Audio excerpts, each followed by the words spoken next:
Ngayong gabi mga idol, syempre masarap naman po yung ulam, adobong pusit, unukos, ulukos ang tawag sa amin dito. Pagka-uwi ko sa bahay mga idol, galing sa aking trabaho, andito pala yung pinsan ng anak ko na si Kimberly at tumawag pala yung tiyahin namin. Naghingi kami ng isda doon at dito na kami sa bahay ng tiyahin namin mga idol. Sama ko pala si Mikmik ay binigyan naman po tayo ng isda at pusit mga idol. Ulukos, unukos po yung tawag dito sa amin. Ito po ay gagawin nating adobo ngayong gabi mga idol at paborito rin to ng mga anak ko. At hindi lang po unukos o pusit ang binigay sa atin mga idol, kundi binigyan din tayo ng lamayo. Ito po ang lamayo mga idol. Inakas na daing ito mga idol, pero hindi talaga ito pinatuyo o binilad talaga sa araw.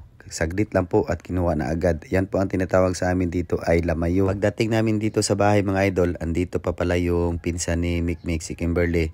Kasi hindi pa nakuha ng papa niya, andun pa sa trabaho. Nabigyan din tayo ng siling haba mga idol kasi mahilig naman po tayo sa maanghang. At masarap naman po kasi kumain pag maanghang po mga idol. Minsan lang po. Agad ko na pala to hinugasan mga idol. Ito pa ang lahat na bigyan niya. Isda, pusit at yung daing na lamayo. At syempre lulutuin natin yan lahat mga idol kasi pinaka-paborito talaga yan ng mga anak ko. Kasi Mikmik yan pala, gusto talaga umitim yung ipin.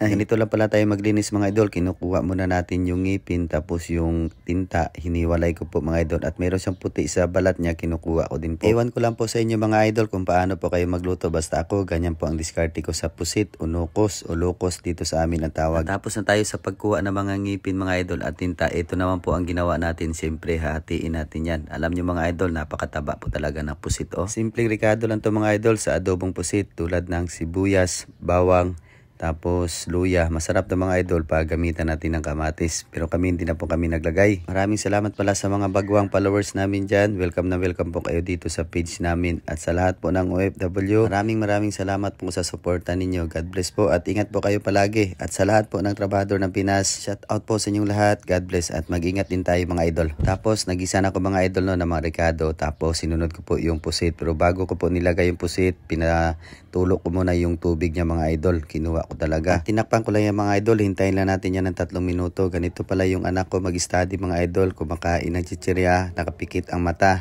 Tapos yung tinta mga idol yan, piniga ko. At si Mikmik nakatulog na sa kakantay mga idol. Sabi ko sa kanya malapit na itong maluto at makakain na rin kayong lahat. Tapos mga idol, binalikan ko yung aking niluluto ay naglagay na po ako ng kaunting tuyo.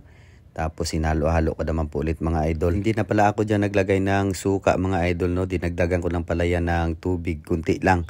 Kasi request naman ni Mikmik daw mga idol merong sabaw-sabaw. Kasi kung ako lang po ang magluto mga idol, gusto ko talaga na walang sabaw. Dahil kapag medyo malapit na maluto mga idol, sa huli ko na pala nilagay yung tinta. At siyempre pakukuluan lang natin yan saglit mga idol. At dagdag po ako ng pamintang dahon o laurel at pino. At siyempre hintayin natin yan mga idol ng 1 minuto. Pagkatapos ng minuto mga idol ay luto na po. At tinango ko na rin po mga idol kasi makakain na rin po sila sa hapunan. Gutom na kasi silang lahat mga idol. At ayan, kain po tayong lahat mga idol. Thank you Lord sa pagkain ito. Tara po mga idol, sabayan nyo na po kami sa aming hapunan. Ang paborito ng aking mga anak mga idol, ang adobong pusit. Basta ganitong ulam na mga idol ay pinakamasarap na talaga to sa aking mga anak. Iwan ko lang po talaga mamaya mga idol kung matirahan pa po tayo ng ulam kasi nagiwalay po si Mrs. ng ulam sa atin. Kasi masaya ako mga idol no kapag nakikita ko sila na kumakain at nabubusog po sa aking niluluto na ulam. Dahil sa sobrang sarap mga idol at nakulangan pa po sila sa ulam kaya yung hiniwalay po ni Mrs. tinira sa akin ay pinakain ko na lang po sa kanila.